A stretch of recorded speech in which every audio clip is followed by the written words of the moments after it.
BIOS dual VVTi, naka check engine, tapos umiilaw din ang kanyang oil indicator. So ito yung i-check natin mga boss. Napa-overhaul na ito ni sir, mga 1 year na nakalipas. So tingnan natin dito sa kanyang makina yung langis. Ayan, nasa saktong level naman. Tapos kwento niya sa akin, nakaka-change oil lang. Pero ganun pa rin mga bossing, umiilaw pa rin daw yung oil indicator niya. Tapos magaspang yung under ng kanyang makina. So, subukan natin pa-under ito. Papakinggan natin yung under ng kanyang makina. Tapos tingnan natin yung indicator sa kanyang dashboard kung umiilaw ba.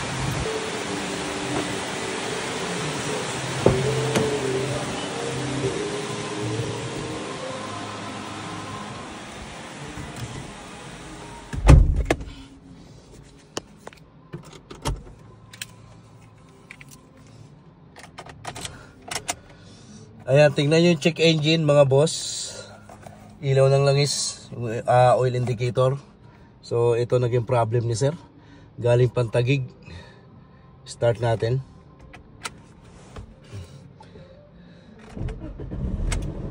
Ayan o. Naka-under na tayo. Ayan. Naka-under na tayo mga bossing. Pero nakailaw yung oil indicator, nakailaw yung check engine. So pag nakailaw po yung oil indicator natin mga boss, maaaring kinakapos ng langis yung ating BBTi. So ngayon i-scan natin para mapatunayan ko sa inyo na kahit hindi pa natin na-scan kanina, ay BBTi ang may problem pag mga ganyang umiilaw yung oil indicator na naka-under na yung makina nyo. So ito ang nangyayari. Minsan pagka unang start pa lang siya, namamatay yung oil indicator. Tulad ngayon, kanina ang tagal na matay, di ba? Naka-under na. Dapat yun pag i-start mo, halos sasabay po na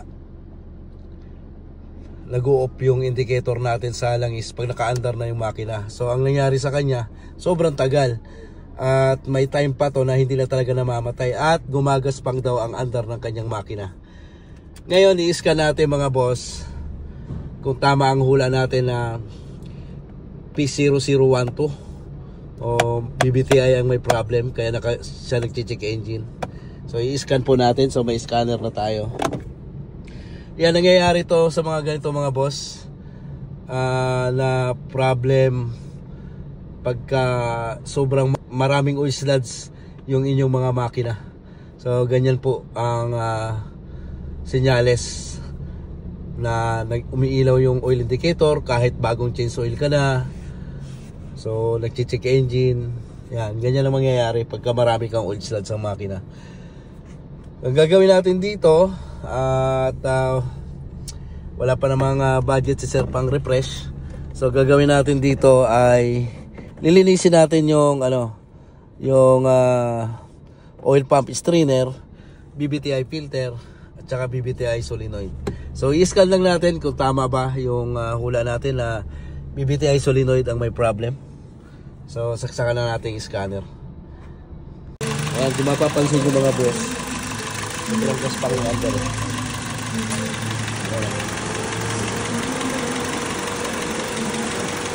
Yan yung si Thomas o sinyalis na kinakapos siya ng langis. Tapos tingnan natin yung in-scan natin doon. Lalabas din kasi yung Starix mga bossing. So i-atras na natin. Tingnan natin. So in-scan ko na to.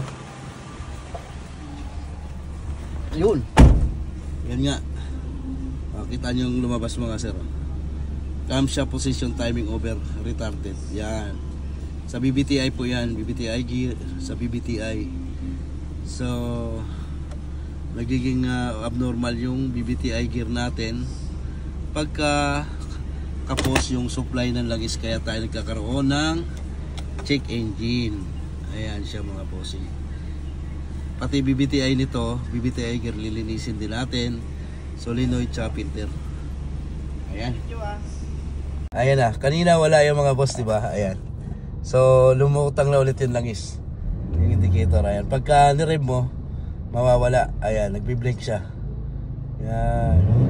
Bagong change oil na to mga bossing. Ayan, oh. Pag ni-rev mo, ayan, parang napipilitan siyang humigop pagka ina-accelerate natin.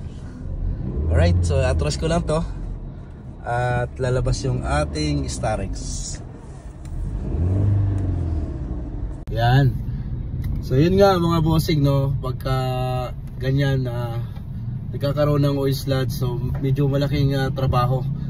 So sabi ko nga kay boss, refresh engine na, kaso nga lang wala pa siyang budget. Siyempre pag mga ganun, hindi naman natin mapipilit, pero sasabihin natin yung posibilidad na mangyayari ulit yung ganitong problema. So ayun nga, sinabi ko kay sir na may posibilidad pa rin na babalik yung magkaroon ng bara yung kanyang yung oil pump strainer pagka hindi natin ni-refresh yung makina. Kasi ang magagawa lang natin pagka gustong linisin yung strainer, mawala lang tong oil indicator, tapos yung check engine. Ayun lang, lilinisin natin yung strainer, BBTI filter. Ayun, masosolve naman natin tong problema na to. Kaso hindi siya 100% na hindi siya babalik mga boss. Kaya pagka mga ganito at walang budget naman si customer, alam din naman natin na napakamahal pagka nag-refresh ng engine nito para lang malinis talaga yung mga oil sludge lahat sa kanyang makina. Ay napakagastos po. So dito, yun lang, pagka gumalito siya, umilaw, linis ng oil pump strainer at saka BBTI filter, alagaan natin sa ganun. Yung pagka mga ganitong maraming oil sludge yung makina nyo tapos wala pa kayong budget.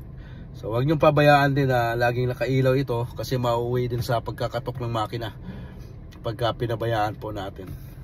Isi-share ko lang mga boss, tapos bukas siguro pag naumpisahan na natin to, yun,